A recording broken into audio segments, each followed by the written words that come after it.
নির্বাচনী প্রচার প্রচারণার সময় দলীয় নেতাকর্মীদের ভয় ভীতি দেখানো হচ্ছে বলে অভিযোগ করেছেন নাগরিক ঐক্যের সভাপতি ও বগুড়া ২ আসনের এমপি প্রার্থী মাহমুদুর রহমান মান্না।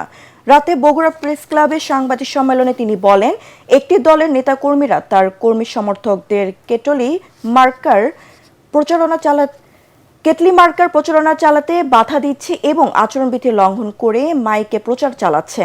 তিনি আরও অভিযোগ করেন, এসব বিষয়ে শিবগঞ্জ থানায় অভিযোগ দিতে গেলে পুলিশ তা গ্রহণ করেনি। তবে কোন দলের পক্ষ থেকে হুমকি দেওয়া হচ্ছে সে বিষয়ে তিনি নির্দিষ্ট কিছু জানায়নি। রীতিমতো একটা ভয় দেখানো হচ্ছে, ব্যবসায়ীদেরকে বলা হচ্ছে যে ১২ তারিখের পর থেকে এখানে ব্যবসা কীরকম করে করো, যেহেতু তোমাকে মিছিল করতে দেখেছি এইটার কিংবা ওইটার, তুমি এখানে ব্যবসা করতে পারবে না। এই ধরনের হুমকিটা চলছে। আমি ভয় পাচ্ছি দিন দিন এটা বাড়বে এবং এটা মোকাবেলা করবার জন্য নিশ্চয়ই আমরা চেষ্টা করবো সবাইকে নিয়ে। সেই ব্যাপারে আমি আপনাদের সহযোগিতা চাই। আমি প্রশাসনকেও এই ব্যাপারে আনুষ্ঠানিকভাবে বলতে বলেছি, তাদেরকে বলা হয়েছে তারা যদিও কোনো মামলা নেননি এখন পর্যন্ত, আমি এরপরে তাদের সাথে আমি কথা বলবো।